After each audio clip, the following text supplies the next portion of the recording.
that was put in power by the French and President Obama is killing Christians. As I'm speaking to you now, they're going. All right, Alex, I think we got the point. Representative Lee. Sure, Alex, and thank you very much for your comments, and I appreciate your insight and what you're saying. And I think what you have just said is really another indication as to why Congress should always debate these issues when it comes to war and peace.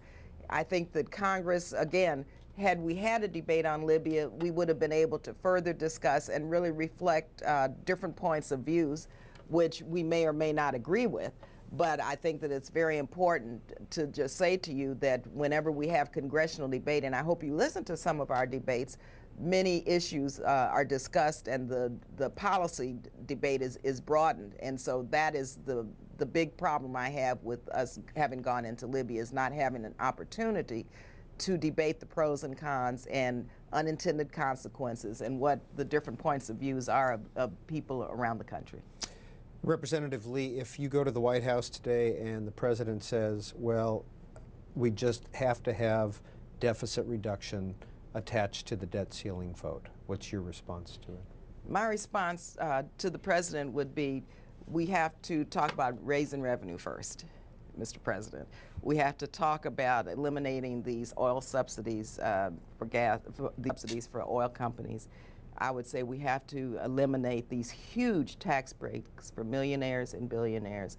And I would say to the president that we have to begin a significant and sizable withdrawal out of Afghanistan so that we can have the $100 billion to begin to look at, to create an environment for deficit reduction. And of course, I would say to the president that we have to preserve Medicare and to take that off of the table. That should not be part of the negotiations. When you go to the White House, is it daunting? The president sweeps in the room and all of a sudden everybody's just being nice?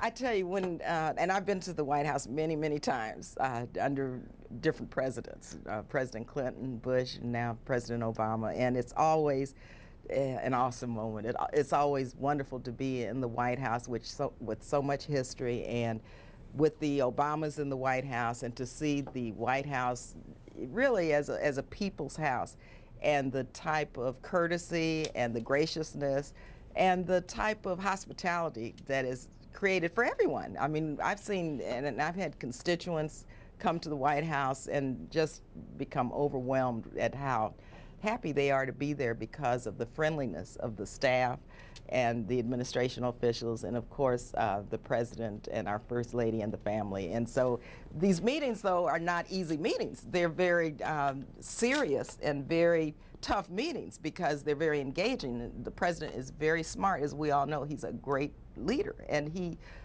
is a president who listens, but he also knows where he's going, but he wants the input of members of Congress and others, and I think this meeting today is another one of those efforts.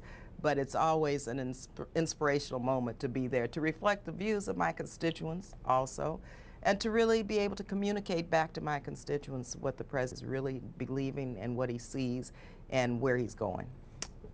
If you would, give us a snapshot of the economic situation in Oakland, Berkeley area. The economic situation in Oakland and Berkeley is not unlike in many communities throughout the country. We have a wonderful community. My constituents, first of all, I always say are the most brilliant and most diverse, most committed to the American dream that I have seen throughout the country. And so they're struggling through this recession. We have 17 to 20% unemployment rates in my county. We have many people who have been unemployed for 99 weeks or more, who are just begging for an extension of their unemployment compensation, many 99ers. We have many wonderful nonprofits who are barely surviving. Of course, you know, I have a problem now with this whole earmark issue. We can't direct funding now into our nonprofit organizations that have been providing services and jobs for many, many years.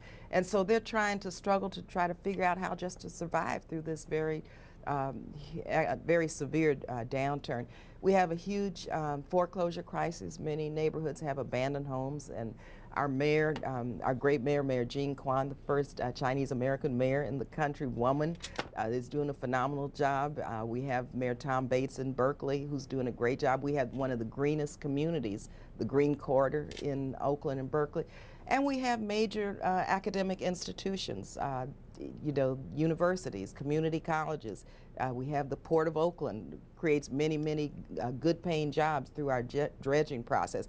But what has happened, though, is unfortunately people who without the proper education, education's a big problem.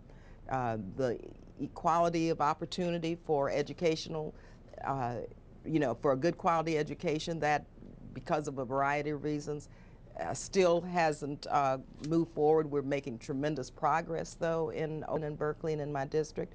But there's a long way to go. And with the Republican budget cuts now in terms of education, some of their cuts, the WIC program, a lot of people in my district, women and children, low-income women and children, need WIC, the program that provides food, substance, and nutrition for women and children. That's being cut.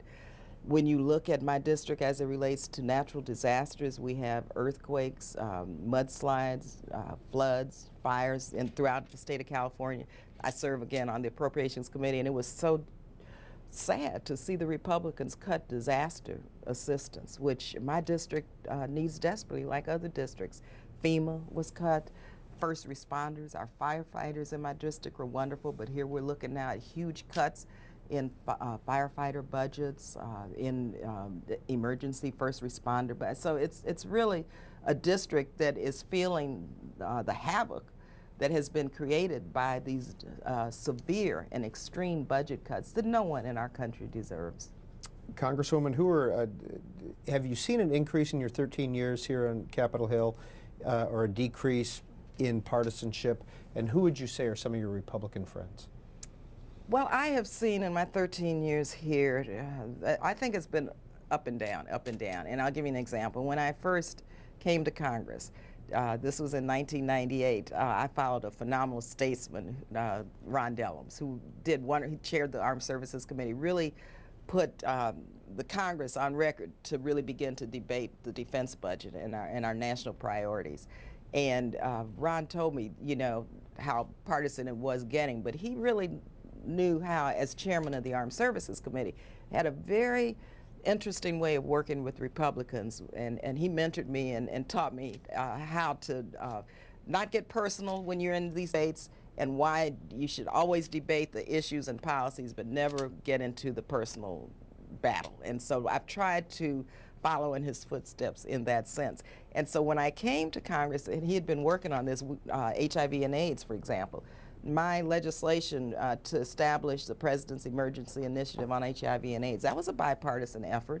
And actually President Bush signed it into law, and I worked in a bipartisan way, got many Republicans to support it, and the rest is history. The Global Fund, Congressman Jim Leach, I was on the banking committee then, Jim and I worked together to establish the parameters for the Global Fund. We worked on legislation for orphans and vulnerable children, and for many, many bipartisan efforts on HIV and AIDS, global hunger, poverty, famine, all of the big issues. I have since been able to work with Republicans in continuing with some of those efforts on HIV and AIDS. But of course, what has happened as I see the new Congress is with the Tea Party coming in now, the 70, 80 some new members who came in with one purpose, and that was really to, in many ways, dismantle government. You found some of us who have dug in to say, no, government has a responsibility to its citizens to provide for the common good. We have a responsibility to provide those opportunities, equal opportunities for every American. And some don't see that as a priority. They see only balancing the budget and the deficit, which I believe is a priority, should be for everyone, because it is for me. The question becomes is, on whose back do you balance the budget, and on whose back do you cut to begin the deficit reduction? And so, there's some of us who are going to maintain our principles and our values and say, no, you're not going to cut Medicare. Our seniors do not deserve that. And there are others who are going to say, we want to dismantle it. And so, in that sense, those issues have been very partisan. Democrats want to preserve Medicare, and Republicans want to cut it. Last call for Congresswoman Barbara Lee comes from Killeen, Texas. Shaylin, Democrat. Hi, good morning. I just wanted to know, why is Congressman Ryan leading the budget talks when he voted for two wars that wasn't paid for.